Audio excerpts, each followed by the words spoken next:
안녕하세요. 캐논엄마 이현우입니다. 북한 군부 최고위 간부들이 좀 이상합니다. 지뢰 도발, 남북 협의 이후에 황병서, 이영길, 박영식 등 군 최고위 간부들이 공개석상에서 사라졌습니다. 대신 김정은 주변에 노광철이라는 당 간부가 자리를 하고 있습니다. 북한이 갑자기 중동의 이란과 협조를 강화하고 남미 쿠바 대표단을 접견한 것도 이례적입니다. 북한 내부에서 무슨 일이 벌어지고 있는 걸까요? 그 사연 잠시 후에 살펴보겠습니다.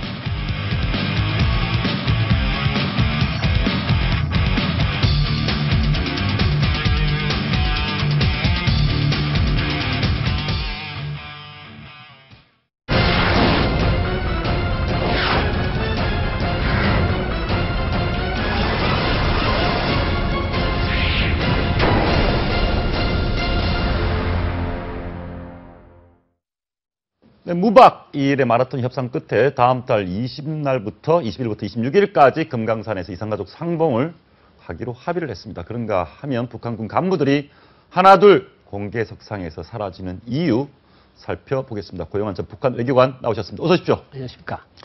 아까 좀 전에 말씀드렸지만 군 간부들이 사라진다. 예. 뭐 소문만 있었는데 확인이 좀 된 것 같습니다. 그러니까 그 사람들이 강등이 되거나 철직이 되거나 처벌이 된 게 확인된 게 것이 아니라 예. 북한 공식 석상에서 사라졌댔는데 다행히 황병서는 쿠바 부총리가 왔을 때 나타나서 예. 황병서는 반성문을 제대로 쓰고 나온 것 같고 예. 박영식, 이영길 이런 인민무력부장 총참모장들은 아직도 그 어떤 행사에 나타나지 못하고 있습니다. 보시죠. 북한의 동상, 그러니까 김일성, 김정일 부자의 동상 제막식입니다. 네. 이걸 여러 번 하나 보죠. 이곳 곳곳에서. 그러니까 각 도소재지, 예. 인민보안부, 국가안전보위부 이런 중요한 대상들의 10월 10일에 맞춰서 동상들을 김부자 동상. 이게 왜 김부자 동상이 왜 건설을 붐이 일어났냐면 이제는 죽은 사람이 한 명 아니에요. 예. 한 명이니까 김일성만 있었는데 예. 김정일이 죽으니까 다 두 명으로 바꿔야 될 거 아닙니까? 아, 그렇군요. 그러니까 각 도 소재지들마다 동상을 저렇게 건립을 하는데 도마다 도 소재지마다 그리고 인민보안부 뭐 각 군단 이런 데다가 하는데 지금 지난해랑 보면 항상 인민무력부장, 총참모장, 총정치국장들이 참여를 했어요. 한번 보시죠. 2014년에 7월에 신어주에 살 때는 현정철이 있었고요. 당시 무력부장이 있었고요. 12월에는 황병서, 이영길. 3군단인데 526군부대가 3군단에 김부자 동상을 세웠을 때는 황병서하고 이영길이가 있었는데 올해 7월에 평성에 세울 때는 박영식. 현재 인민무력부장. 무력부장. 이영길은 총참모장. 이영길은 총참모장. 예, 이렇게 있었는데 8.15 이후 8월 27일 날 당중앙 군사회의 확대 회의를 하는데 있고 나서는 사리원에서는 노광철, 남포도 노광철 이 자리에 황병서, 박영식, 이영길은 없어졌다는 얘기네요. 그렇죠. 여기 있던 사람들이. 여기 있던 사람들이 없어진 건데 이것이 왜 중요한가 하면 북한은 무슨 나라입니까? 김씨 나라 아닙니까? 김가희 나라인데 여기에 동상을 세운다는 건 당, 군, 정의 가장 핵심적인 간부들은 의무적으로 참가하는 행사입니다. 그런데 여기에 보면 노광철이라는 사람은 인민무력부 제1부부장, 우리 말하는 국방부 차관만 군을 대표해서 참여를 하고 그 위에 총참모장, 총정치국장, 인민무력부장 등 군이 최고의 간부들은 사라졌다. 그러면 분명히 지뢰 도발하고 연관을 지어서 볼 수 있다. 그렇네요. 이 일이 있고 나서 확 달라졌으니까. 달라졌으니까. 그런데 이것은 뭘 의미하는 거라고 보면 되는가 하면 일각에서는 지뢰 도발에 대한 책임, 너가 지뢰를 도발했으니까 너가 처벌을 받아라.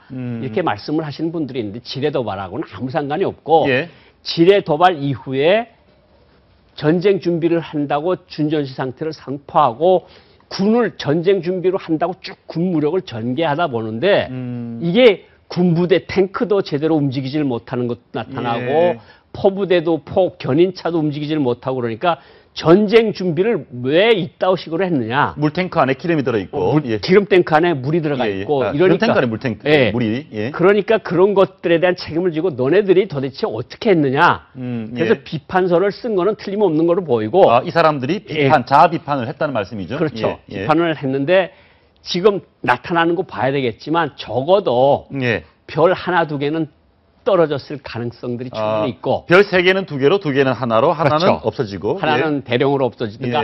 그보다 더 심하면 군에서 군복을 베끼든가, 더 심하면 처벌을 보내서 처형을 보내거나 군 수뇌부에 어쨌든 커다란 변화가 있었다는 것은 이 자료를 통해서 우리가 충분히 볼 수가 있다. 예. 북한 체제로 볼 때 전쟁을 막상 전시했더니 전쟁 준비가 전혀 안 돼 있더라라는 것은 처벌받을 만큼 큰 잘못입니까? 전쟁 준비가 전혀 안 됐다는 말보다는 전쟁 준비가 많이 미흡했다. 미흡했다. 예. 그러니까 공기부양정 부대나 특수전 부대 같은 것들, 포부대는 제대로 좀 움직였는데 기계화 군단 같은 것들이 움직이는 데서 그리고 포탄이랑 군수 지원 이런 데서 문제들이 많이 발생을 했으니 너네들은 죽을 죄를 진 거 아니냐. 나는 2015년에 조국 통일 성전을 하겠다고 온 국민한테 다짐을 했는데 이런 식으로 전쟁 준비해가지고 우리가 어떻게 미국하고 싸우겠냐, 한국군하고.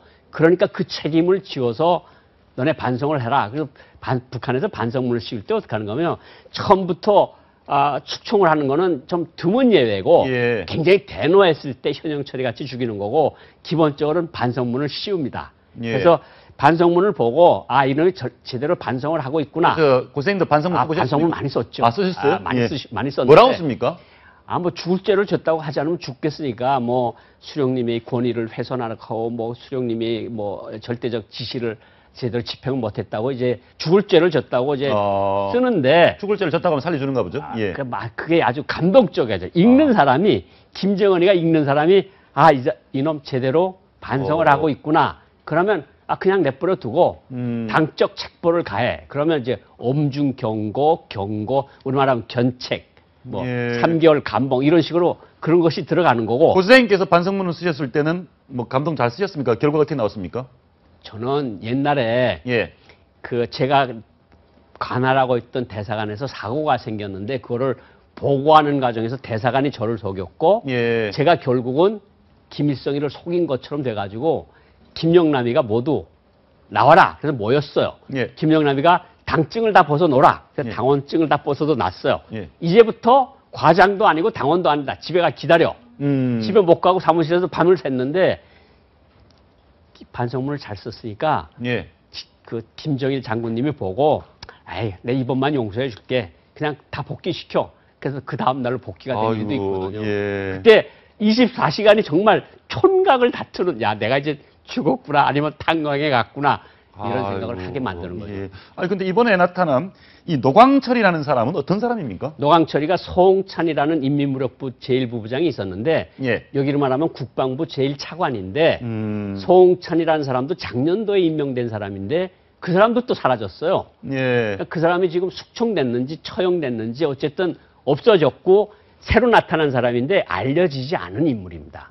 그런데 이 사람이 지금 이 나타날 인물이 아닌데 자기 위에 1열에 있던 제일 높은 사람들이 사라져버렸으니까 2열에서 제일 높은 사람이니까 이 사람이 지금 나와서 동상 제막식에 나오는 거거든요. 이제 반성을 제대로 하고 용서를 받으면 다시 박영식 같은 사람이 나오면 다시 이 사람은 들어가는 거죠. 이영길이나 박영식 이런 사람들이 일종의 견책을 당하거나 징계를 당하는 이런 분위기면 이게 남북관계라든가 북한의 대남 도발적인 측면에서 어떤 영향이 있습니까? 우리가 지금 가장 눈여겨보고 있는 거는 총참모장하고 경찰총국장 김영철이라고 하는 사람이 도대체 어떤 처벌을 받았을까? 그러니까 지뢰 도발 같은 것을 경찰총국이 와서 다 그 통문이 어디 있고 하는 걸 다 정찰하는 거 아닙니까? 정찰하고 가서 지뢰를 묻었는데 갑자기 한국에서 방송을 시작한단 말이죠. 그러니까 도대체 너네들이 나한테 이런 소리는 없었잖아. 이렇게 하면 방송을 할 거라는 얘기죠. 도대체 남조선 애들이 왜 이렇게 신속하게 움직이는 거야? 그러면 김영철이도 처벌을 받았을 수 있을 가능성이 있고 이렇게 만약 김영철이가 별이 떨어지거나 현직에서 떨어졌다 그러면 아무래도 좀 더 대남 도발을 하는 사람들이 좀 더 신중해지겠죠. 대남 도발에 신중해질 것이다. 그렇죠. 그건 반가운 얘기입니다. 반가운 소식. 채널A가 그 60년 전, 59년 전 사진을 하나 입수를 했습니다. 김일성 사진인데요. 한번 보시죠. 이 북한에서도 공개되지 않은 사진인데요. 김일성 사진입니다. 김일성이 누군가와 함께 있는데요. 자, 오른쪽에 앉아있는 사람이 김일성이고요. 그렇죠. 왼쪽에 저 여성이, 예, 뒷짐을 이렇게 삐딱하게 이렇게 서 있습니다. 예. 김일성 앞에서 저러고 있을 수도 있다는 게 참, 보기가 참 드문 경우인데, 박정혜라는 사람이네요. 예. 어떤 사람이길래 김일성에게 삐딱하게 이렇게 앉아있을 수 있습니까? 박정혜라고 하는 사람은 공산주의자고 국내 공산주의자입니다. 김일성 최연은 동북 항일 연군의 한 개 조그만 부대로 들어가 있었지만 저 여자하고 저 여자 남편은 정말 쟁쟁한 국내 공산주의자였고, 그러니까 북한 내부의 자생적 공산주의자. 예. 일제강점하에서. 일제강점하에서. 일제강점하에서 아주 굉장히 이름 높은 공산주의자였고, 예. 특히 박정혜라는 여자의 남편인 김용범이라는 사람이 있는데, 저 여자 남편. 김용범이라는 남자는 김일성이가 평양에 들어가기 전인 이미 8월 달에 그 북노당 책임자입니다. 박헌영이라고 하는 사람 아시죠? 예, 박헌영 알죠. 박헌영이는 남노당 책임자. 예. 저 여자의 남편은 북노당 책임자. 그러니까 김일성이보다 높았어요. 그러니까 저 박정혜라는 공산주의자의 남편이 김일성보다 일단 윗사람이었네요. 당적으로 윗사람이었죠. 예. 김일성이는 수상이었고 저 사람이 북조선 공산당 책임비서 자리를 가졌던 사람입니다. 남편이. 그렇네요. 그래서 저 남자가 어느 정도 유명한가 하면 그 처음에 김용범이라는 사람. 북한 쪽을 치고 들어온 사람이 러시아군 25군단인데 제25군 사령관이 치시차코브라는 대장입니다. 그 사람을 처음으로 만난 사람이 바로 김용범, 박정혜, 그리고 누구겠습니까? 그 북한에서도 아주 유명했던 조만식이라는 사람이 있어요. 조만식, 고당 조만식 선생님 맞죠? 세 명, 여기 한 명이 더 가서 네 명이 소련군 사령관하고 협상을 합니다. 그때는 김일성은 끼지 못했... 김일성이는 그때는 러시아에 있었고 김일성이가 평양에 들어온 건 1945년도 9월 말에 돼서야 들어왔고 이 사람들은 이미 북한에서 큰 역할을 하던 사람이거든요. 그래서 저 여자의 남편이라는 사람도 유명했고 저 여자는 일대 조선 여성동맹 중앙위원회 위원장이고 북한 노동당에서 간부를 지낸 사람이고 김일성이 앞에서도 야자를 하던. 김일성에게 반말을 하던. 반말을 하고 김일성이가 말을 할 때도 어깨에 손을 쥐고 앉아있던 그런 여자인데 저 여자는 60년대 초반에 없어집니다. 북한 정치계에서. 저 여자의 남편인 김용범이라는 사람은 40년대 후반에 없어지고 없어지는데 김용범이라는 사람은 어느 정도 유명한가 하면 제가 그 평양 외국어 혁명학원이라는 데를 다녔어요. 여기 외국어 비슷한 데가 평양 외국어 혁명학원인데 평양 외국어 혁명학원이 전 이름이 김용범 혁명유자녀 학원입니다. 그렇군요. 그러니까 60년대 70년대까지 개인적인 이름을 띈 거는 김일성 유자녀 학원도 없었어요.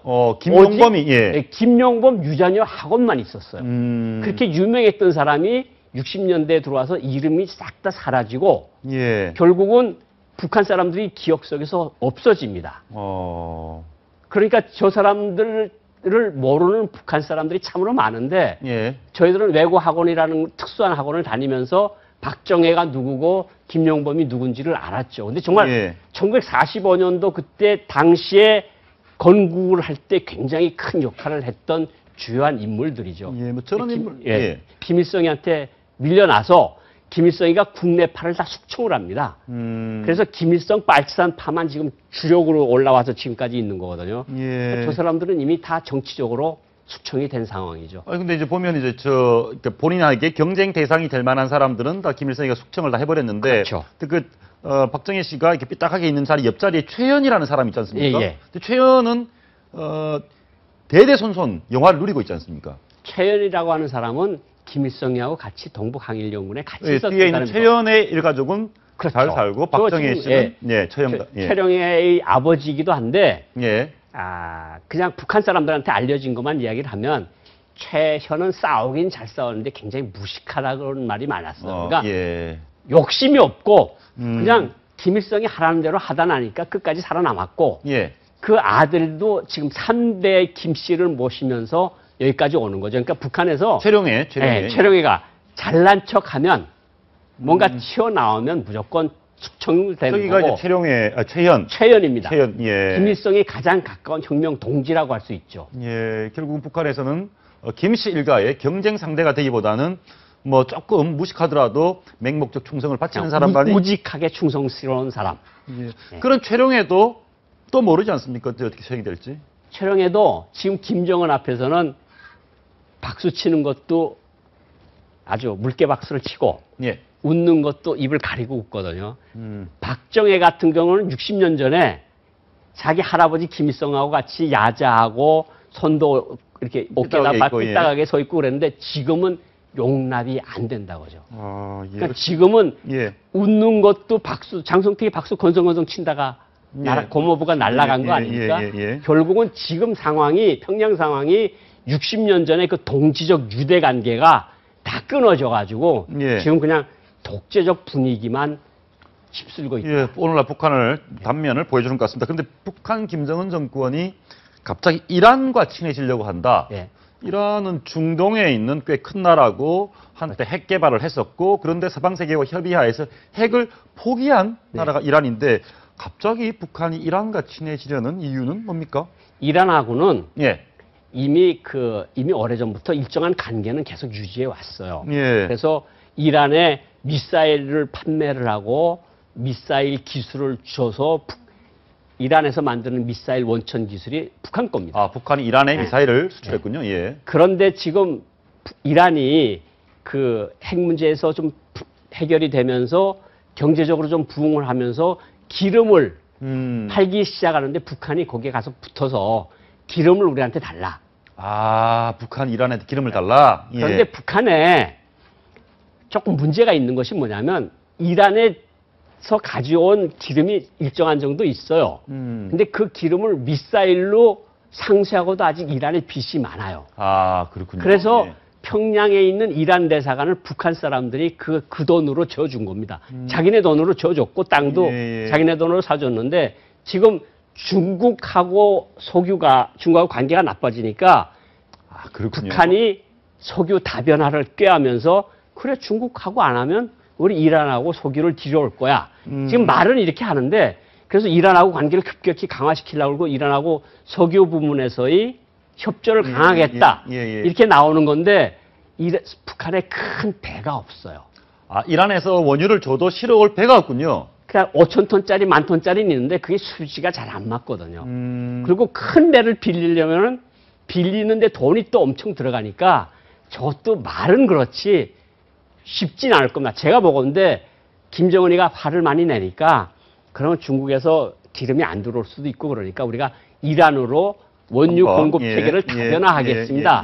그렇게 하니까 그렇게 했는데 실질적으로 이란에서 30만 톤짜리, 50만 톤짜리 배에다가 싣고 들어오기는 북한이 불가역적인 면이 있다. 예, 이란의 손짓해도 쉽지가 않고 그럼 얼마 전에 쿠바, 남미에 있는 쿠바, 미국이 코앞에 있는 쿠바 최근에 미국과 국교를 회복한 쿠바 대표단을 북한 김정은이 접견을 했네요. 김정은이 직접 접견을 했네요. 김정은이 어제 직접 접견을 하고 그 없어졌다고 일부 말이 나왔던 모란봉 악단 공연을 같이 가서 봤어요. 아, 김정은이가 쿠바 대표단 데리고 모란봉 악단 공연을. 그래서 실제로 저렇게 보고 어저께 만나서 보고 회담을 했는데 저거는 어떤 맥락에서 이해할 수 있는가 하면요. 쿠바하고 북한은 한쪽은 사회주의 동방초소 그리고 쿠바는 사회주의 서방초소. 그래서 한 참호를 같이 쓰는 동지라 그랬는데 지금 미국하고 외교관계를 맺으니까 지금 한국하고 외교관계를 맺으려는 움직임이 있으니. 아, 쿠바가 미국하고 외교관계 맺고 그리고 쿠바가 한국하고도 외교관계를 맺으려고 경제관계를 강화시키고 있으니까 이수영 외무상이 가서 이미 몇 달 전에 가서 그러지 말아라. 아, 쿠바 너네들 한국하고는 친하게 지내지 마. 우리 동지 아니냐. 친하게 지내지 마. 그런데 그것도 모자라니까 쿠바 부총리 2인자를 불러서 데려와서 정말 우리 동지 아니냐. 그 왜 남조선하고 외교관계를 맺느냐. 그러지 말아라. 그런 것으로 해서 불러서 회담을 했고 그러니까 김정은이가 지도자가 된 다음에 높은 사람을 만난 건 5번째입니다. 그 중에서 시리아 사람이 하나 있고 쿠바 사람이 하나 있고 중국 사람이 3명이에요. 저 김정은이라는 사람이 몽골 대통령이 작년도 갔을 때 몽골 대통령도 안 만나줬던 사람이에요. 그래서 김영남만 만나고 갔는데 쿠바는 얼마나 중시하고 있는 나라라는 걸 보여주기 위해서 내가 몽골 대통령도 안 만나줬는데 그래도 당신은 부총리가 왔는데 만나주지 않느냐. 그러니까 남조선하고 좀 가깝게 지내지 마. 또 그런 사연이 있는 거군요. 예. 김정은이 요즘 생각이 머리가 복잡한 것 같습니다. 최근에 이제 중국 열병식 당일날 군수공장을 시찰한 적이 있었는데 그 김정은이 군수공장을 시찰한 의미가 중국에 대한 무력 시위다 이렇게 해석하셨습니다.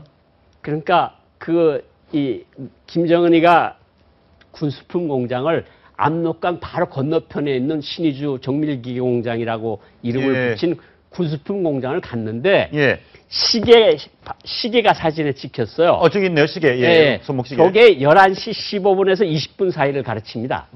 시계 바늘이. 그게 몇 시인가 하면 정확히 중국에서 열병식을 시진핑 주석이 열병식을 주관하던 바로 그 시간입니다. 그렇군요. 그 시간에 가서 맞춰서 압록강 근처에 가서 왜 딱 군수품 공장을 가느냐. 그러니까 내가 지금 불만이다, 너네. 왜 박근혜 대통령을 데려다가 주석단에 앉혀놓고 우리는 이렇게 멸시를 하고 무시를 하고 이러느냐. 너네가 자꾸 이러면 군수품 공장에 갔다는 것 자체가 보시는 분들이 아시겠지만 왜 일반 공장도 아니고 신의주의 화장품 공장이라고 아주 유명한 공장이 있거든요. 화장품 공장을 갔을 수도 있는데 군수품 공장을 갔어요. 그러면 너네가 그러면 나도 어느 때인가는 나도 가만 안 있을 거야 하는 무언의 항의 표시다. 이렇게 볼 수가 있는 거죠. 알겠습니다. 어저께인가요? 전해진 소식이 있었는데 좀 충격적입니다. 북한 정찰청국이 우리 남한의 불법 도박 프로그램 팔아먹고 도박 사이트 운영해서 남한 호주머니를 털어서 북한으로 가져갔을 거다. 이런 얘기가 나왔는데 아직도 긴가민가 하거든요. 어떻게 보십니까? 진짜입니까? 320 디도스 공격 아십니까? 알고 있습니다. 2013년도에. 거기 IP 계정이 나왔는데 프로그램 IP 계정을 추적을 했는데 그게 평양시에 있는 정찰청국 건물의 인터넷 주소입니다. IP 주소가 나왔는데 이번에 우리들이 화이트 해커들이 들어가서 보니까 그 불법 도박 사이트 프로그램을 만든 IP가 바로 화면에 나오는 저 IP입니다. 그러니까 북한 정찰청국 IP가 있는 거죠. 그러니까 결국은 뭐냐면 평소에는 불법적인 한국을 상대로 불법적인 외화벌이를 하고 그러면서 계속 한국이 기관과 뭐 국정원이나 청와대나 은행이나 방송국을 해킹하고 뭔가 사이버 공격을 해서 다운을 시키는 프로그램을 개발을 하면서 그 한쪽으로는 외화벌이를 해서 일석이조의 효과를 나타내는. 그러니까 북한이 김정은이가 들어서서 사이버 전 인력을 3,000명에서 6,000명으로 늘렸어요. 우리가 얼마인 줄 압니까? 우리 사이버 군 전력이 500명입니다. 그러면 저 사람들이 우리 남한의 불법 인터넷 도박 사이트를 운영하면서 돈은 그래 많이 따갔습니까? 그래서 작년도에 캄보디아에서 한국을 상대로 불법 사이트를 운영하면서 도박 사이트 저 사람들이 1,000만 달러를 벌어갔어요. 와, 1,000만 달러를요? 100억을? 저거 지금 한 60개 팀이 나와 있는 걸 우리가 추정을 하고 있거든요. 매 팀의 외화벌이 과제가 연간 50만 달러입니다.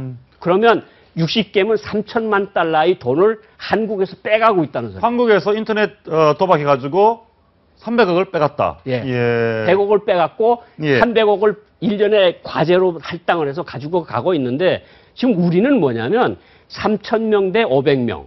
그리고 우리는 북한인들로 추정되는 인물들 해킹을 하겠다 그러다 요가지 국회에서 난리가 났지 않습니까? 우리는 손발이 꽁꽁 묶여 있는데 북한은 한국의 사이버가 블루오션이죠. 돈도 벌고 기간 산업을 언제든지 공격할 수 있고 이건 정말 우리한테 큰 문제예요. 그러니까 이제 우리 한국에서 우리도 부산이다. 한국에서 인터넷으로 불법 도박하시는 분들 북한에 돈 잘못하면은 돈도 잃고 그 돈을 북한을 도와줘서 이적 행위를 하는 거죠. 이적 행위를 할 수 있네. 야, 좀 막아야 되겠습니다. 그렇죠. 마지막으로 하나만 좀 더 물어보겠습니다. 이산가족 상봉이 전격 합의가 됐습니다. 합의된 거 어떻게 뭐 긍정적으로 보십니까? 어떻습니까? 10월 11일 북한 노동당 창건 70주년 지나고 만나기로 했습니다. 그 사람들이 아마 10월 11일 지나서 한 이유가 있을 겁니다. 10월 11일을 전후해서 미사일을 쏠 건데 그러니까 이산가족 문제가 우리한테는 굉장히 고통스러운 문제고 인도주의적 문제인데 북한으로서는 한국을 움직이는 전략적 지렛대입니다, 저게. 예. 전략 무기거든요. 이산가족 조금씩 상봉해주면서 오이사 풀어라, 금강산강강 하자, 이런 것으로 계속 우리를 압박하는 수단이거든요. 예. 10월 20일 날 하자고 그렇게 우긴 것도 아마 뭐 밑에 내용에 앞으로 계속 하자는 내용이 들어가 있긴 하지만 예. 뭐 앞으로 이제 봐야 되겠죠. 10월 10일을 전후해서 한 이틀을 전후를 해서 8일이나 12일 사이에 미사일을 쏠 것 같은데 그러면 또 남북 관계가 어떻게 요동칠지 모르는 거죠. 그러니까 예를 들어서 중국의 10월 10일 당일 또는 직전에 북한이 위성이든 미사일을 쏘고 근데 저희는 그 다음 주 다음 주에 이산가족 상봉 예정이 돼 있고 그럼 어떻게 됩니까? 북한이 위성을 쐈는데도 우리 이산가족 상봉을 해야 되는 건가요? 어떻습니까? 그때 이제 미사일이 성공을 하는지 얼만큼 갔는지 모든 것을 다 살펴보고 이것이 정말 비정상적인 사태라고 그러면 대북 확성기 방송도 다시 시작합니다. 그러니까 아직까지 남북관계라는 게 한 번에 합의문을 했다 그래서 남북관계가 좋아지고 그러는 거 아니거든요. 그러니까 침착하게 가야 되는 건 맞는 거예요. 매번 북한 소식 들 때마다 답답해지는 느낌이 드는데 아무튼 인터넷 불법 도박하시는 분들 잘못하면 김정은 주머니에 돈을 주게 된다는 사실은 다시 한번 명백합니다. 예, 알겠습니다. 오늘 말씀 잘 들었습니다. 감사합니다.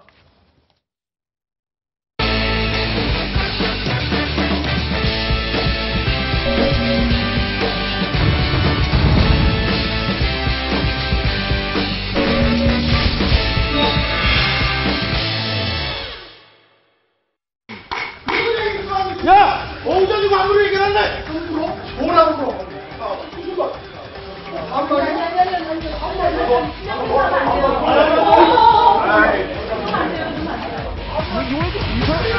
오전 소리를 들려고 그래! 오전 소리 들려!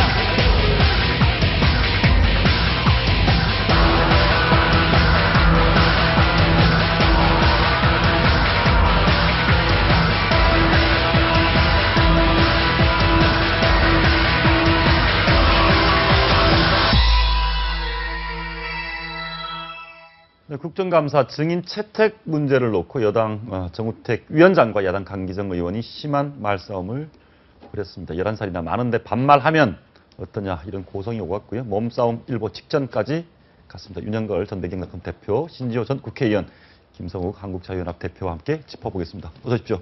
네, 안녕하세요. 저런 모습 많이 보셨죠? 네. 예, 많이 보셨을 텐데 한 번 더 보십시오. 네. 저희가 오늘 국감장에서 있었던 어제 정무에 있었던 장면 보시겠습니다. 그러니까 병장이 나왔어요. 이 사람 어디다 소리를 들려 그래? 어디다 소리 들려? 아이 말이 될 소리예요 지금. 우리 참 저 그걸 지금 말이라고. 위원장이 말이야. 의사지 앉아서 정해. 여봐. 그걸 말이라고 하냐고. 내 얘기 좀 들어봐요. 왜 소리를 질러 그래?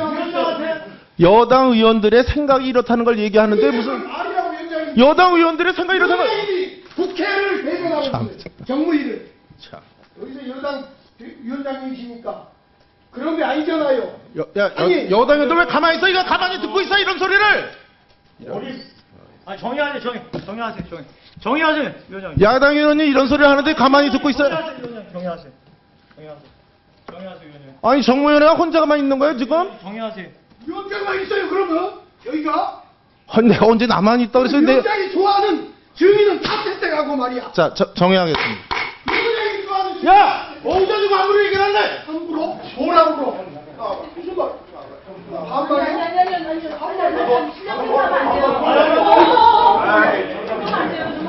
반말을 해도 돼 나한테? 아니 나 이거 몇살 차인데 반말을 못해 내가. 황당한. 동네 선술집에서 건달들끼리 싸움하는 거랑 거의 비슷한데요. 저분이 둘이 왜 싸우는 겁니까 지금? 그러니까 롯데 신동빈 회장 증인을 채택하기로 했는데 채택의 시점을 둘러싸고 여야 간 이견이 좀 있었던 모양이에요. 생각이 다르다고 저기 싸웁니까? 그런데 저 정도를 가지고 저렇게까지 그냥 싸운다는 거는 저걸 보면서 참 두 분이 난형난제다. 두 분이 난형난제다. 네, 그런 느낌이 드네요. 아니 근데 내용을 보니까 신동빈 회장이 한국어에 능숙하지 않으니까 실무자 불러서 먼저 얘기 듣고 나중에 다시 부르든지 말든지 하자. 이런 얘기는 어찌 보면 이해가 될 법도 한데요. 저기 싸울 일입니까? 그렇죠. 내가 보기에는 싸울 일 아니고 9월 17일 날 야당에서는 9월 17일 날 전문가를 불러서 하고 전문경영 불러서 하고 나중에 여당에서는 하자. 그리고 야당에서는 9월 17일 날 바로 부르자 이건데 물론 양쪽의 얘기는 일리도 있고 강기정 의원 얘기 자체는 저는 이해를 한다고 봅니다. 왜냐하면 마지막 날 부르면 디저트 먹을 시간에 부르면 좀 흥이 안 살잖아요. 뭐 그럴 수도 있겠네. 빨리 불러가지고 하고 또 전문경영인 아무리 불러봤자 얘기하는 게 별로 없거든요. 작년에 이마트에서도 전문경영인 불러봤자 아무 얘기도 못하고 내가 뭘 하냐고 했다가 나중에 정용진 부회장이 나와서 얘기하고 그때 아무것도 모른다는 전문경영인들은 다 인사 조치되고 그럴 정도가 됐으니까 우리나라 기업이 워낙 총수 중심이니까 이해는 가는데 이게 이렇게까지 거칠게 싸울 건 아니라 이거죠. 서로 얘기도 하고 얼마든지 풀 수 있는 거고 서로 뭐 대화하면 될 일인데 그리고 또 강기정 의원 얘기 중에 하나가 또 일리가 있는 게 그 한국어를 잘 못한다고 그래서 그 뭐 전문경영이라고 나중에 모은다. 이것도 조금은 강기정 의원 얘기도 좀 일리는 있어요. 양쪽 한국 국적의 대표인데 회장인데 뭐 그거 잘 못한다고 해서 마지막 날 부르고 조금 강기정 의원은 얘기는 일리는 있는데 다만 방법이나 태도가 너무 좀 거칠지 않나요? 양쪽 다 좀 일리는 있는데 양쪽도 일리는 있는데 양쪽 일리가 있으면 뭐 사실 의논하면 될 텐데 저렇게 고함 한번 세게 지르고 몸으로 밀어붙이면 뭐 좀 분위기 장악이 됩니까? 어떻게 유리합니까? 어떻습니까? 그런데 말이죠. 저렇게 막말을 하고 고함을 지르고 하면 사실상 마이너스가 돼야 되지 않습니까? 그런데 플러스가 된다고 생각할 수도 있어요. 강기정 의원은 지역구가 광주입니다. 강기정 의원이 저 정도는요. 저한테는 굉장히 익숙한 풍경인데 저 정도는 약과예요. 18대 때 이른바 지금은 뭐 국회 선진화법 때문에 식물국회가 돼 있으니까 저 정도죠. 본격적으로 심장을 했던 18대 동물국회 시절에는요. 훨씬 더 했습니다. 근데 저렇게 하면은 정치인으로서 엄청난 데미지를 입고 본인이 다음번 선거에 또 당선되는데 결정적인 하자로 작용해야 되는데 지역구가 뭐 여당의 텃밭, 야당의 텃밭 그런데도 공천만 받으면 무조건 되고 하니까 저는 악습이 확대 재생산되는 게 아니겠습니까? 그런데 보시죠. 이제 입마금 사건이라고 나왔는데 우리 강기정 의원이 전과가 좀 화려하시네요. 보니까 과거에 기록들이.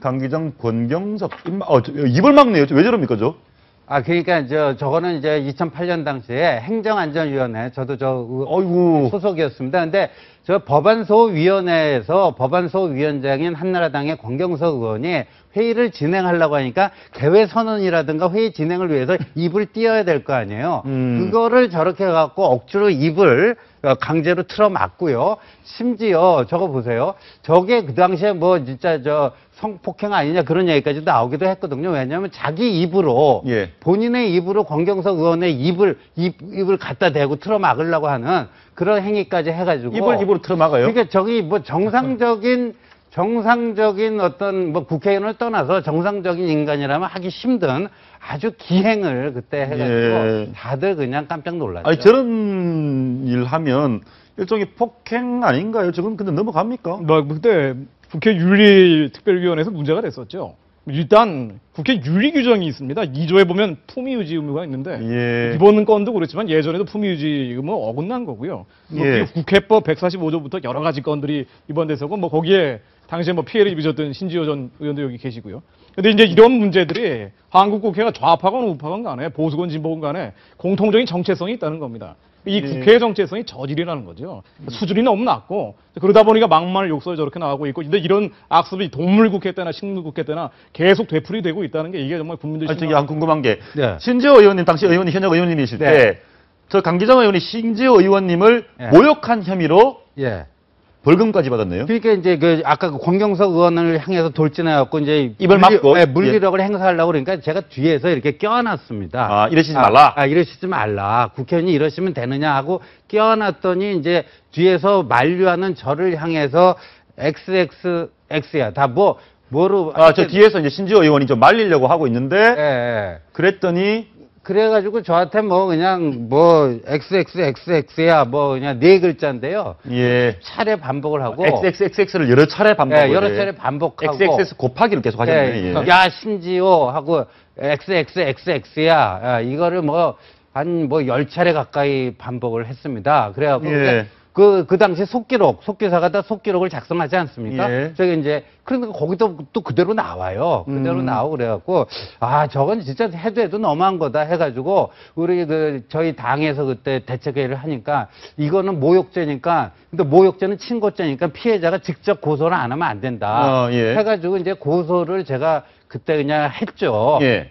결과가 어떻게 됐습니까? 예. 약식 재판을 강기정 의원이 받아갖고 벌금이 200만 원 나왔거든요. 예. 근데 본인이 이건 도저히 승복할 수 없다 해갖고 정식 재판을 청구를 했는데 나중에 뭐 다른 사건하고 병합되고 그래갖고 오히려 벌금 액수가 500만 원으로 커졌습니다. 예. 아니 근데 뭐 2010년도에는 김성애 의원하고 또 주먹 다짐도 한번 하셨네요. 아, 그거는 이제 2010년 예산국회, 연말 예산국회 때 예. 국회 본회의장 들어가기 전에 그 공간이 좀 있지 않습니까? 사람이 네, 때리면 그래서 안 되는데. 저기 이제 강기정 의원이 먼저 이제 그 경위도 때리고 그 김성애 의원을 상대를 근데 잘못 골랐어요. 저도 이제 미디어법 통과 때 이 강기정 의원한테 주먹을 한 대 얻어 터져갖고 이제 전체 이주도 나오고 근데 제가 그냥 참고 말하는데 상대를 잘못 고른 게 김성애 의원은요 강기정 의원보다 훨씬 더 주먹이 크고 매섭습니다. 근데 김성애 의원을 가고 때려버리니까 강기정 의원이 먼저 강기정 의원이 먼저 몇 차례 때렸어요. 얼굴을 가격을 하니까 너무 센 사람을 때렸군요. 네, 그래서 상대를 잘못 골랐죠. 저 같은 사람 골랐으면 그냥 넘어갔을 텐데 그래가지고 그 김성애 의원이 가갖고 한 방 날렸더니 굉장히 그 주먹이 진짜 그 쇠주먹이거든요. 예. 육사 럭비부 출신입니다. 김성애 의원이? 예, 예. 그래서 저분이 있었길래 18대 의회 때, 동물국회 때 뭐 여러 가지 법안이 통과될 수 있었던 게 저분이 가면 다른 민주당 의원들의 뭐 싸움닭 같은 의원들도 저분 앞에서 완력으로는 꼼짝을 못했어요. 예, 근데 뭐 그래갖고 서로 그냥 피가 터지고 서로 맞고서 하고 뭐 나중에 뭐 이제 하도 이제 비난 여론이 높아지니까 뭐 화해하는 뭐 그 장면을 연출하긴 했지만 하여간 강기정 의원은 좀 화려한 전력에 예. 문제는 국회 안에서 이제 윤리특별위원회라든가 징계가 들어가야 되는데 2008년대도 징계안이 상정은 됐습니다만 통과가 되지 않았습니다. 당시에 강기정 의원이 던진 집기들만 보면은 처음에 물컵 던지고요. 예. 물병을 3개 던지고 그다음에 의사봉 휘두르고 나중에 필기구까지 던졌습니다. 4차례에 뭐 말만 그런 게 아니라 행동으로 이런 여러 가지 것들을 던졌는데도 불구하고 이게 당연히 윤리 규정에 어긋나는데도 국회에서는 징계가 들어가지 않고 이런 일들이 반복되고 있다는 게 더 큰 문제죠. 근데 뭐 강기정 의원 특정 의원을 비판하기보다는 뭐 저런 일들이 많이 있는데 강기정 의원들이 유독 저런 과거 기록이 많은데요. 경호원도 폭행하셨네요. 청와대 경호원 폭행 사건. 그거는 이제 19대 국회 들어와서 3년인데요. 그 내용 한번 보실까요? 예, 어떤 일이 벌어졌는지 한번 보시죠. 예. 예, 당시에 저게 아마 청와대 사람들이 이제 국회에 와 있는 동안에 그러니까 청와대 경호차가 국회 본관 앞에 이렇게 있는데 강기정 의원이 이제 본회의장 입장하는데 약간의 좀 충돌이 있었고 그러면서 서로 이제 옥신각신 하다가 한번 말씀 한번 들어볼까요? 어떤 일이 있었는데 뒤통수를 때리고 뒤통수를 맞고 하는 상황인데요. 한번 들어보시겠습니다. 나를 왜 셨냐고요? 무슨 중국중 내가 너 누구냐고? 아니 너 누구야? 너 누구야? 나도 봐 내가 운영이 같아 운영이 할게 나 김현이에요. 아니 나도 봐 아니 나도 봐 저기 집에는 저 아프다요. 나 봤는데 정신 나가요. 아주 우리의 부끄러운 민낯 같아서 속상한데요. 한쪽만 너무 비판을 하면 문제가 생기니까 이번에 강기정 의원과 맞붙었던 정우택 의원도 간단치가 않습니다. 과거에 선배 의원에게 컵을 던져가지고 받은 사람이 피반복이 된 적도 있습니다. 이게 참 이렇게 해도 별 문제가 없습니까? 저렇게 분명 9월 일인데요. 예. 문제제 양쪽 주장 가리고 있습니다만 당시에 나온 객관적인 기사에 따르면은 컵을 던져가지고 머리를 동료 의원이 3차례 가격을 했다라고 나옵니다. 이게 이제 예전에 저런 사례들이 있고 이런 전력을 가진 분들이 이번에 논란을 또 한 번 일으킨 거라고 봐야죠. 예. 아니 근데 참 저런 분 저런 적도 좀 상당히 새롭네요. 강기정 의원은 조폭 영화로 막 주연급인데 정우택 의원은 평소에는 아주 로맨틱 영화에나 나올 정도로 마일드하신 분인데 이분도 보니까 불컥불컥한 울컥 증상이 그리고 보통 이제 저렇게 상임위원장을 하잖아요. 그러면 여야 간사들끼리 싸운다든가 여야 의원들끼리 싸우면은 위원장은 당 소속이 어디든 간에 좀 중재 역할을 하는 게 뭐 일반적인 모습입니다. 예. 그런데 저렇게 지금 뭐 강기정 의원이 너무 쌈딱처럼 달려든다고 해서 위원장이 절제력을 잃고 막 같이 고함을 지르고 심지어 제가 조금 충격받았던 거는요. 정우택 위원장께서 여당 애들은 뭐 하고 있느냐. 야당이 저러는데 야당이 이러고 있는데 그러니까 그 새누리당 의원들이 이제 그 위원장 기준으로 하면 오른쪽에 앉아 있고 야당이 왼쪽에 앉고 그렇지 않습니까? 그 새누리당 의원 쪽을 향해서 여당 애들은 뭐 하고 있나. 이런 얘기를 한다는 것 자체가 암만 강기정 의원이 먼저 싸움을 걸어왔다 할지라도 위원장으로서는 저렇게 할 일이 절대 아니다. 그러니까 알겠습니다. 새누리당 의원들도 어이가 없다는 듯이 가만히 있잖아요. 예, 알겠습니다. 기왕 뭐 이런 좀 국회에서 벌어지는 황당한 상황들을 본 김에 말싸움 하나만 좀 더 들어보시겠습니다. 이 말싸움에서 한국말을 알아듣느냐 못 알아듣느냐 얘기가 나오고 있는데요. 들어보시겠습니다. 오늘 오전까지 하기로 했으면 좀 하셔야 될 거 아닙니까? 파행을 예고하고 있구만요.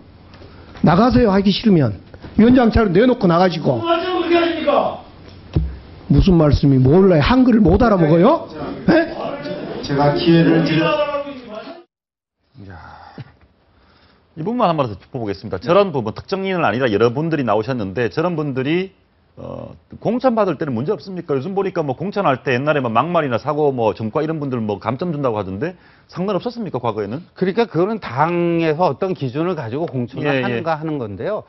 이제 강기정 의원의 경우에는 18대 국회에서 저런 뭐 여러 가지 사건으로 인해서 벌금 500만 원이 확정되지 않았습니까? 법원으로 공식 물론 이제 그게 뭐 법적으로 출마 가능한 거지만 예를 들어서 국회에서 저렇게 난동을 펴가지고 벌금 500을 받은 전과자에게 그대로 또 공천을 준 게 이제 2012년 새정치 당시 이제 민주당이었죠. 민주당의 공천이었던 거죠. 예, 알겠습니다.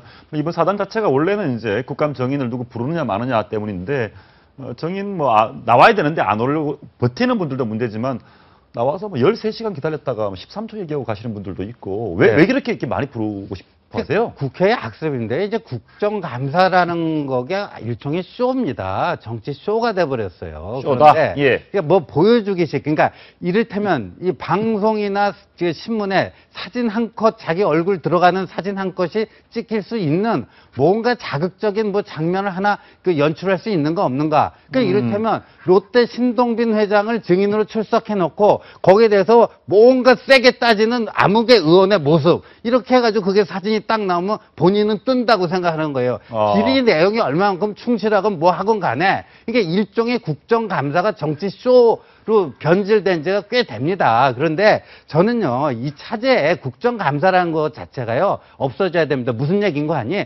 국회는 늘 입법부의 기능이 뭡니까? 행정부를 감시하는 거 아닙니까? 감시 견제하는 거니까 행정부에 대한 감사는 1년 사시사철 이루어져야지 어떤 특정 기간 뭐 보름이다 20일이다 정해놓고 그 특정 기간에 한다 이거 자체가 맞지가 않습니다. 지금 49명 기업인 증인이 이번에 채택이 됐거든요. 49명이 채택될 정도면은 그 기업도 그렇고 안 채택된 기업도 그렇고 지금 여의도에는 어떻게 보면 큰 시장이 서 있습니다.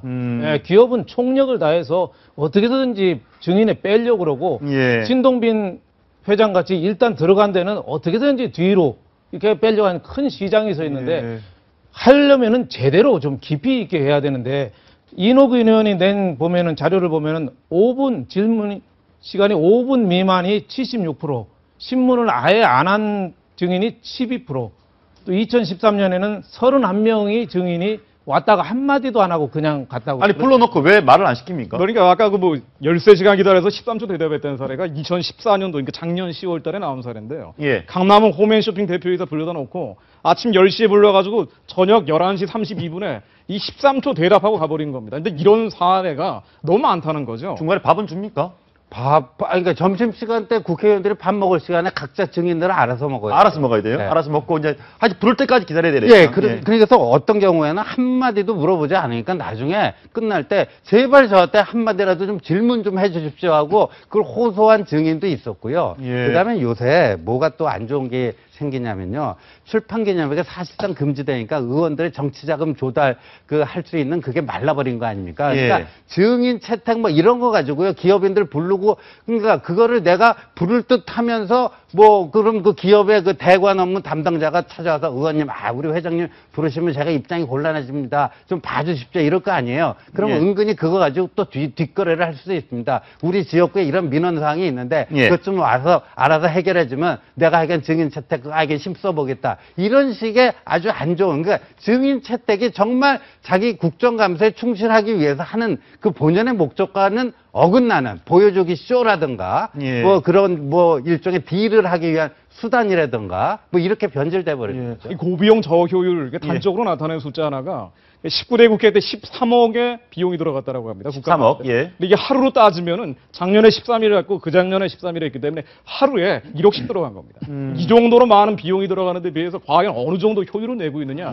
여기에 대해서 시민사회들이 지금 문제 지적하고 있는 거죠. 뭐 증인을 부르는 건 나쁜 건 아니죠. 기업인들이 특히 재벌이 우리 경제에 차지하는 비중이 너무 크니까 특히 이번에 새천년 민주당의 이번 국감에 가장 첫 번째로 내세운 게 재벌 개혁 아닙니까? 불러내긴 불러내는 건 좋은데 불러내려면은 공부도 좀 하고 좀 기업의 순환 출처가 뭔지 좀 알아야지 저렇게 소리만 지르고 멱살잡이나 하고 이래서는 아무리 불러야 소용없다. 질문 자기 잔뜩 하고 신동빈 의원이 죄송합니다 하면 됐어요 하고 그건 무슨 소용이 있냔 말이에요. 그게 제대로 좀 질문하고 하루 종일 가도 2박 3일을 하든지 제대로 파서 질문을 해야죠. 알겠습니다. 이제 최근에 이제 국회 관련해서 국회의원들 또 뭐 국감 여러 가지에 대해서 비판들이 많이 쏟아지면서 이런 얘기도 있습니다. 입법 보조원 아시죠? 네, 2명씩 의원 1인당 2명씩 허용이 됩니다. 돈을 안 준다면서요? 거긴 원래 무급입니다. 무급인데 그거는 뭐 사실상 국회 그러니까 입법 보조원이라 하는 건 자기 입법 국회의원이 입법할 때 그 보조 역할을 하는 건데 실질적으로 입법 보조원이 필요하지가 않습니다. 왜냐하면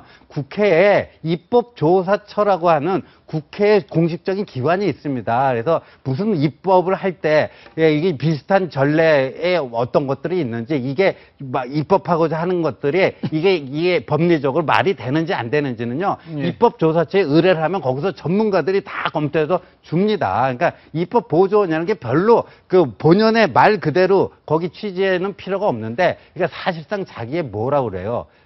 그냥 뭐 자기의 그냥 허드렛일 이런 거 거두는데 그런데 그냥 쓰게 되는 물론 뭐 국회에 취업하고 싶은 애들이 많아서 무급이라도 열정페이라고 해서 올 사람들은 희망자 넘치고 넘쳤는데 그래도 그 여당의 집권당의 원내대표나 이런 분들이 쓰는 거는 어느 정도 좀 개선 방안을 좀 마련해야죠.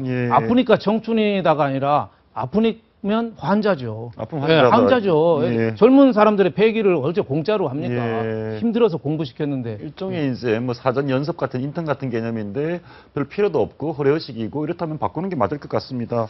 사실 오늘 다룰 수 있는 다룰 내용 중에 제 보기에 가장 충격적인 사건이 홍성담이라는 분 아시죠? 저도 잘 모르는 분이었는데 이분이 서울시립미술관, 서울 시민들이 세금으로 낸 돈으로 운영되는 시립미술관에 그림이 하나 전시됐다가 며칠 동안 시민들이 관람을 했습니다. 그러다가 오늘 이 그림 내려졌는데 이 그림을 뒤집어서 한번 보겠습니다. 이 그림이 뒤집으면 뭐냐?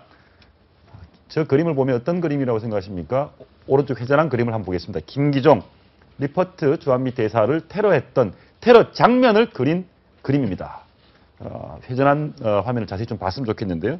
굉장히 잔혹한 칼을 들고 찌르는 모습을 보고 있습니다. 이 그림, 칼 들고 김기종이 리퍼트 대사를 찌르는 저 그림을 시립미술관에 전시가 됐습니다. 그러니까 이거는 시립미술관이라면 서울시 예산으로 운영되는 뭐 미술관 아니겠습니까? 여기에 저런 작품이 걸렸다는 것 자체가 그것 자체로 대단한 충격이고요. 그런데 서울시에서는 이제 발뺌을 하는 게 그 서울시 예술관에 어느 작품을 전시할지는 그 총감독에게 맡겼지 서울시청에서 직접적으로 관여한 바가 없으니까 거기에 대한 그거는 좀 아니다. 뭐 이런 식의 이제 면피성 발언을 하고 있는데. 그래도 서울시장의 어떤 정치적 취향과 전혀 무관한 것들이 저기 걸렸다고는 또 얘기할 수 없어요. 보시죠. 이 그림의 작품 제목과 설명을 한번 보시겠습니다. 이 그림 작품명 김기종의 칼질입니다. 이 내용을 보면 본인은 입을 다물었고 김기종은 칼로서 표현했다. 이 절망감, 미국이 일본의 전쟁범위를 대강 덮었다. 미국의 대항하여 미국에 테러하는 미국에 대한 리퍼트 대사의 테러를 동조하거나 옹호하는 내용인데요. 저런 내용, 저런 작품이 걸릴 수 있습니까? 이게 그러니까 홍성담 씨는 뭐 표현의 자유 얘기하면서 200에서 300% 표현의 자유를 보장해줘야 된다. 평소에 이런 얘기 많이 했는데요. 예. 표현의 자유도 절대 넘지 말아야 돼. 인류의 보편적인 가치가 있는 거죠. 인류 보편적 가치. 그러면 이게 뭐 테러라든가 이걸 정당화할 수 없는 거고, 만일 서양에서 저런 그림을 보고 한국의 시립미술관에 전시됐다는 걸 알게 되면은 이건 대서특별감입니다. 예를 들면 프랑스에서 오늘 뭐 개그맨 한 명이 올 초에 있었던 일입니다. 예. 테러범 같은 기분이 든다라는 글을 인터넷에 한번 올렸다가 난리가 났었습니다. 예. 그대로 입건이 되고, 이게 인류의 보편적 가치, 테러에 대해서는 절대 용서할 수 없다. 정치적 성향, 정치적 의도를 떠나서. 근데 이런 작품들이 선정되고 특히나 시립미술관에 전시된 거는요, 이건 뭐 표현의 자유 여부를 뛰어넘는 더 큰 문제라고 봐야 돼요. 아니, 저분이야, 생각이 좀 저희가 정말 독특한지 이상한지 납득이 도저히 안 되는 분인데, 아니, 김기종 씨가 리퍼트 대사를 칼로 찌른 것과 안중근 의사와 똑같다. 이런 얘기를 했지 않습니까? 저런 사람의 그림이 어떻게 시립미술관에 있을 수 있는지. 그러니까 우리나라 세금으로, 서울 시민 세금으로 운영하는 시립미술관에 저런 그림이 걸린다는 게 의식이 없는 거죠. 안중근 의사가 또 히로부미를 저격한 거랑 이번에 리퍼트 대사 저격한 거랑 똑같이 보는 이런 그림이 어떻게 걸리는지 어느 정도 이분이 홍성담 씨가 이번이 처음이 아니거든요. 예. 이 오래전부터 이런 그림만 그렸어요. 박근혜 대통령 출산하는 그림부터 세월호랑 또 5.18하고 똑같아서 예. 전두환하고 박근혜 대통령하고 똑같다는 그림부터 별 그림을 다 그렸는데 이런 그림을 검증되지도 않고 공공적인 장소에서 하는 거는 그건 표현의 자유랑 상관이 없는 거죠. 예를 들어서 네. 광화문 한복판에서 일본 제국주의, 아베를 추앙하고 일본의 천황폐하 만세하는 그림 전시회를 한다고 하면 그게 전시될 수 있겠습니까? 도저히 상식적으로 이해할 수 없는 그림이라는 측면에서 공통점이 있는 것 같습니다. 그렇죠. 그리고 거기 그 그림에 작은 깨알같이 또 글을 써놨다고 그러잖아요. 예. 글을 보면요. 우리 민족끼리 스스로 결정할 수 있는 건 아무것도 없다. 이런 식의 표현을 쓰고요. 여기 보면 제가 제일 충격을 받았던 문구가 이거예요. 일제강점기에 당시 한민족 대다수에게 한반도가 일제의 식민지가 아니었듯이, 그러니까 우리는 일제의 식민지인 거를 인정을 못했다 그런 얘기 아닙니까? 예. 그런데 지금 우리는 미국의 식민지가 결단코 아니다. 그러니까 일제시대 때 우리가 일본의 식민지가 아니었듯이 지금의 한국은 미국의 식민지가 아니다. 그러니까 사실상의 미국의 식민지라는 얘기를 하고 있는 거잖아요. 예. 대한민국은 지금 미국의 식민지다. 북한의 정세 인식하고요. 완전히 판박입니다. 예, 알겠습니다. 저분이 저렇다 치고 시립미술관에서 전시할 수 있는 작품에는 한계가 있는 거 아니겠습니까? 시립미술관의 해명, 작가 선정 권한을 침해할 수 없었다. 저 얘기는 어떻게 좀 동의가 되십니까? 혹시 그런 문제가 있다고 생각했지만 작가 선정 권한을 침해할 수 없었다. 시립미술관은 뭐 하는 거죠, 그러면? 어디까지만 개입할 수 있는 겁니까? 부적절하고 예. 그리고 정말 지금 현실을 정확히 인식하지 못하고 있는 대답이라고밖에 볼 수 없는 게, 예. 요런 얘기를 여러 가지 다양한 방식으로 예술에서는 빠져나갈 방법이 많이 있지만은, 이번 그림 같은 경우는 정치 성향과는 사실 관계없는 겁니다. 인류의 보편적 가치라는 차원에서 들여다봐야 되고요. 이런 것에 대해서 공개적인 장소에 특히나 우리의 시비, 우리 세금이 들어가는 장소에서 전시됐다는 거는 시립미술관이 좀 더 명쾌한 해명을 해야 됩니다. 예. 그리고 거기 그 총감독이 어떤 작품을 전시할 것인가 골랐다고 하는 그 총감독이 뭐라고 얘기했냐면, 홍성담 씨의 그 그림에 써 있는 글을 본인이 꼼꼼히 봤는데 한쪽으로만 해석하기보다는 그 해석이 묘하기도 했고, 따라서 판단은 관람객에게 맡기자고. 그래서 이 전시를 결정했다. 그러니까 저 총감독도 예. 우리 대한민국의 평균적인 어떤 국민 의식으로부터 아주 멀리 떨어져 있는, 그러니까 홍성담 씨하고 크게 의식이 다르지 않는 분 같아요. 예, 알겠습니다. 이분의 그림이 옛날에 세월, 5월 이런 그림도 참 황당한 그림도 했습니다. 세월호랑 그렇죠. 5.18 광주민주화운동이랑 예. 똑같다 이런 그림도 그리고, 예, 저런 부분도 보편적인 상식에서는 벗어난 일인데. 그때 예. 광주 비엔날레 20주년에 세월 5월이라는 그림을 출품했었죠. 세월호 참사를 풍자해가지고 희생자 물고문으로 304명을 죽였다. 세월호 희생자 304명을 물고문으로 죽였다. 광주 학살하고 똑같다. 그래서 아주 좀 박 대통령은 허수아비다 이런 식으로 좀 어떻게 보면 좀 지나치고 말도 안 되고, 1989년에도 그런 적이 있습니다.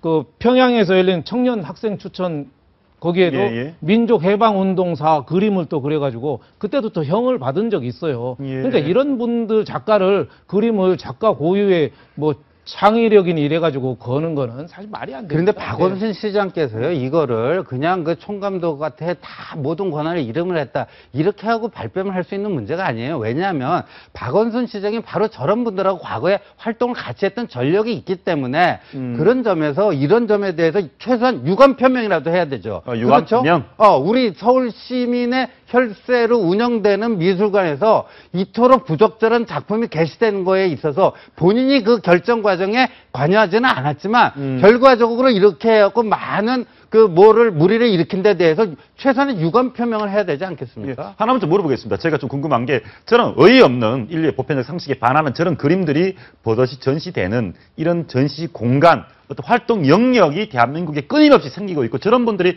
활동할 수 있는 도대체 이유가 뭡니까? 국민 대부분이 저 그림에 동의하지 않음에도 불구하고 저런 그림들이 압력이랄까요? 계속 활동할 수 있는 이유는 뭡니까? 저는요, 그 공간이 있긴 있는데 그 공간은요, 최근에 북한의 지뢰도발 생겼을 때 우리의 2030 신안보 세대가 탄탄하게 새로운 현상을 보여줬잖아요. 그러니까 저 공간인데 저 공간은 시간이 갈수록 좁아지고 있다. 좁아지고 있다. 왜? 통진당도 이제 헌재에서 해산되고요. 저런 사람들의 공간은 활동할 수 있는, 암약할 수 있는 그 무대는 점점 좁아지고 있다. 이렇게 보고 있습니다. 동의하십니까? 공적인 장소에서 저런 것들이 전시된 데서는 철저한 검증이 필요한 게요. 그러니까 뭐 대표님께서 약간만 인용하셨지만은 홍성단 씨가 이런 인터뷰를 했습니다. 그 세월 5월이라는 세월호 사건을 5.18에 비유를 하면서 세월호 참사가 무능한 정부가 304명을 물고문으로 죽인 국가폭력이라고 비유를 하고 이것이 광주학살과 다르지 않다고 하면서 박근혜 대통령은 제2의 전두환이다. 이런 표현들, 이런 생각으로 본인들이 작품을 만들었고 전시했다고 했는데 과연 여기 어떤 국민이, 얼마나 많은 국민이 여기 동의를 하겠습니까? 이 국민적 보편의 기준, 이런 글로벌 스탠다드라고도 볼 수 있는데 여기에 어긋나는 것에는 적어도 세금이 들어가고 국민의 혈세가 들어가는 데에서는 철저하게 검증을 해야 되는데 그렇지 못했다면 책임을 져야겠죠.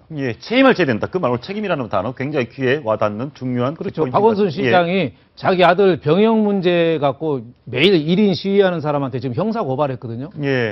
왜 자꾸 하느냐 해서 하루에 뭐 500만 원씩 뭐 물리기로 했다는데 그거보다 더 급한 게 이런 거에 대해서 이상한 그림 걸린 거에 대해서 유감 표명하고 이건 잘못됐다. 이런 식으로 빨리 해야지. 이게 더 급하죠, 사실. 알겠습니다. 이게 더 급하다. 그 부분도 참 어느 정도 동감이 많이 가는 얘기 같습니다. 최근 조희연 서울시 교육감에게 선고된 2심 법원의 선고유예입니다. 선고유예 판결을 둘러싸고 논란이 적지 않습니다. 채널의 확인 결과 조희연 교육감처럼 1심에서 배심원 전원일치로 선고받은 판결이 2심에서 뒤집힌 경우는 전체 0.8% 뿐인 것으로 드러났습니다. 고정현 기자의 단독 보도입니다. 보시죠. 지난해 교육감 선거에서 고승덕 후보가 미국 영주권자라는 허위 사실을 공표한 혐의로 재판에 넘겨진 조희연 서울시 교육감. 국민참여재판으로 진행된 1심에서 배심원 7명의 전원일치 유죄 판결과 함께 재판부로부터 당선 무효형에 해당하는 벌금 500만 원을 선고받았습니다. 하지만 2심 재판부는 일부 혐의는 무죄 판결을 내리는 동시에 유죄 혐의마저도 악의적이지 않다며 벌금 250만 원을 선고유예했습니다. 2심 판결이 대법원에서 그대로 확정되면 조 교육감은 교육감직을 유지할 수 있게 됩니다. 이에 대해 검찰은 배심원단의 전원일치 유죄 판결 사실을 거론하며 국민의 의사를 뒤바꾼 판결이라고 반발하고 있습니다. 국민참여재판 처리 결과에 대한 전산화가 이뤄진 지난 30개월 동안 유죄든 무죄든 배심원 전원일치 판결이 내려진 사건은 모두 490건. 이 가운데 상급심에서 결과가 뒤집힌 경우는 조 교육감 사건을 포함해 고작 4건. 전체 0.8%뿐입니다. 특히 대법원도 지난 판례를 통해 배심원 전원일치 의견을 1심 재판부가 받아들였다면 상급심도 이를 존중해야 한다고 밝힌 바 있습니다. 이번 판결이 매우 이례적이라는 분석이 나오는 이유입니다. 검찰은 2심 판결에 불복하고 어제 대법원에 상고했습니다. 채널A 뉴스 고정현입니다. 저희가 단독으로 입수한 실제 분석한 자료 분석하는 해놓은 결과인데요. 결과는 여러분 조희연 교육감이 0.8%라는 기적에 성공한 것 같습니다. 그러니까 이거는 참 있을 수 있기 힘든 얘기고, 아까 대법원에서도 과거 전원일치로 국민 배심원단이 판결한 거에 대해서는 그 존중을 해야 된다라고 분명히 얘기를 한 게 있는데, 이 판사가요, 이 2심 판사가 굉장히 주관적으로 이걸 해석한 것 같아요. 악의적이지 않다. 허위 사실인 건 맞지만, 그죠? 허위 사실인 건 같지만 악의적이지 않다. 이거는요, 바로 뭐 후삼국 시대에 궁예가요, 관심법이란 걸 써갖고 사람들을 그냥 바로 다 처형도 시키고 그랬잖아요. 내가 네 마음은 다 읽고 있다. 그 관심법 아닙니까? 그러니까 이 관심법 판결이에요. 악의적인지 선의적인지 그걸 어떻게 본인이 그걸 다 객관적으로 뭘 합니까? 그러니까 이게 공직선거법 그 위반 여부를 재판할 때는요, 가장 그래도 객관적인 어떤 정황이나 또 뭐 수치로 증명될 수 있는 이런 걸 가지고 판결의 어떤 근거로 삼아야지, 악의적이지 않다. 그걸요. 근데 왜 배심원 7명은 전원일치로 그 유죄 판결을 했을까요? 왜 같은 건데 그렇게 달리 보이나요? 아니, 근데 전원일치 유죄 판결, 배심원 7명 전원일치 유죄 판결이고 판사도 유죄를 했는데 저렇게 뒤집힌 경우가 거의 없습니다. 0.8% 그동안에 뭐 4건밖에 안 됐다니까 거의 없는 건데, 이런 똑같은 팩트를 다르게 보면 팩트는 똑같은데 악의적이지 않다고 이렇게 되면은 앞으로 유언비어나 찌라시에 나온 거 이렇게 났는데 해명하라 이런 식으로 해서 그걸 또 공표되고 이런 거는 어떻게 통제를 할 수 있는지, 우리 이거 찌라시나 루머들이 더 많이 난무하는 이런, 그리고요, 비치고, 선거에 미친 영향도, 선거 결과에 미친 영향도 미미하다 그러는데 이것도요 그렇게 차이가 많이 안 났습니다. 1위하고 2위하고. 그다음에 당시 고승덕 후보가 여론조사에서 1위를 달리다가 이렇게 꼬꾸라지기 시작한 게 자기 미국에 사는 딸 문제였잖아요. 그거 다 알잖아. 우리가 다 기억하고 있는데, 그런데 고승덕 후보가 미국 영주권 소지자다 하는 게 왜 영향을 안 미쳤겠습니까? 그러니까 선거에 미친 영향이 어느 정도 되는가에 대해서도 저 2심 판사는 대단히 주관적인 판단을 내린 거죠. 0.8%라는 이 프로테이지, 낮은 프로테이지가 보여주는 거는 2심 판결에 판사의 정치적 성향이 영향을 미친 게 아니냐, 이런 의혹이 제기될 만한 충분한 정황은 낼 수 있고요. 그리고 그것 말고도 뭐 100% 양보해서 악의적 흑색 선전이 아니었다 하더라도 조희영 교육감이 영주권 보유에 대해서 허위 사실을 얘기한 건 맞다는 거죠. 또 하나는 유죄라는 것도 맞다는 겁니다. 과연 그럼 유죄 그리고 허위 사실을 유포한 이런 분께서 서울시 교육 수감 이 수장으로 있는 것이 과연 적절한지, 여기에 대한 대법원의 신속한 판단이 나와야 될 겁니다. 허위 사실을 공표한 것도 사실이고 그것이 죄도 있다, 유죄다. 근데 마음이 나쁘지 않아 보인다, 뭐 악의가 별로 없었던 것 같다. 그래서 당선 무효형에서 바뀐 거네요. 예를 들면요, 이런 경우도 있습니다. 허위사실 유포 중에요, 자기가 어제 예를 들어서 인천시의 정무부시장을 했단 말입니다. 그런데 요새는 그거를 정무부시장이라고 하기도 하고, 어느 경우에는 경제 쪽으로 주로 일해 그러면 경제부시장이 되기도 해요. 그러니까 같은 자리인데 사람에 따라서 정무부시장이라고 쓰기도 하고 경제부시장이라고 쓰기도 한단 말입니다. 근데 정무부시장을 한 사람이 선거 자기 이력에 아무래도 경제 전문가 이미지를 내세우는 게 더 좋을 것 같아서 경제부시장을 썼다가 이게 유죄 판결을 받고 벌금 문 적이 있어요. 그거에 비하면 이게 훨씬 더 큰 죄죠. 그거는 악의는 없어 보이는데. 그렇죠. 악의는 없다. 알겠습니다. 이런 상황이면 국민참여재판 할 필요가 없는 거 아닙니까? 전원일치인데 뒤집히면. 아무튼 이러면 상고를 합니까? 상고를 하네요. 네, 대법원에서 다시 판결을 하겠죠. 가급적 좀 빨리 해서 좀 정확한 판단을 좀 내려주기 기대합니다. 그리고 차제 이런 교육감 선거 이제 선출 제도는 좀 근본적으로 손을 봐야 되지 않을까 생각합니다. 계속해서 말씀이 나오는 부분 중에 하나가 교육감 선거 직선제 폐지하자.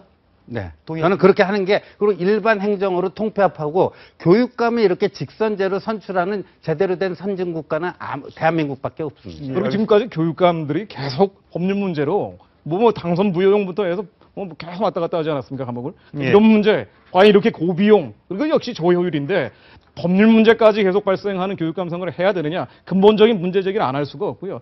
뭐 대표님 말씀하신 것처럼 교육 현장의 혼란 최소화시키려면 빨리 대법원이 판결을 내려야 될 겁니다. 알겠습니다. 근데 이제 최근에 한명숙 전 총리 판결도 있었고요. 법원 판결에 불복하는 정서들이 많이 있지 않습니까? 우리 입맛에 맞으면 법원 판결 잘 됐다, 입맛에 맞지 않으면 법원 판결 잘못됐다.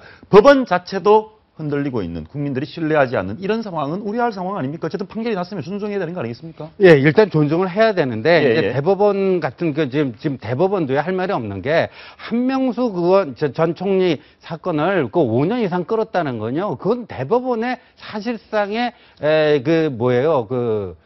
직권남용의 이제 직무유예요. 직무유기에 해당되는 거죠. 그렇게 오랜 세월을 붙잡고 있었다? 그건 말이 안 됩니다. 예.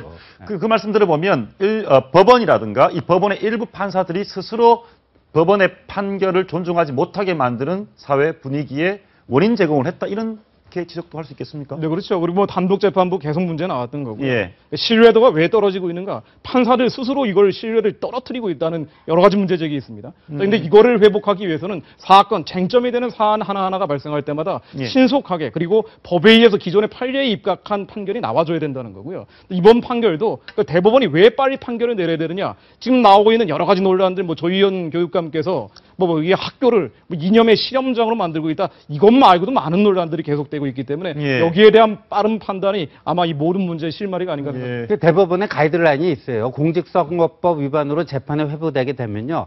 최종 판결인 대법원 확정 판결까지 나올 때 6개월 이내로 다 끝내라는 그런 가이드라인이 있으니까 신속하게 결정을 내주셔야 됩니다. 알겠습니다. 법원 스스로 법에 정해진 가이드라인을 지켜주셨으면 좋겠습니다. 오늘 말씀 감사합니다. 교돈 한번 마치겠습니다. 시청해주신 여러분 고맙습니다.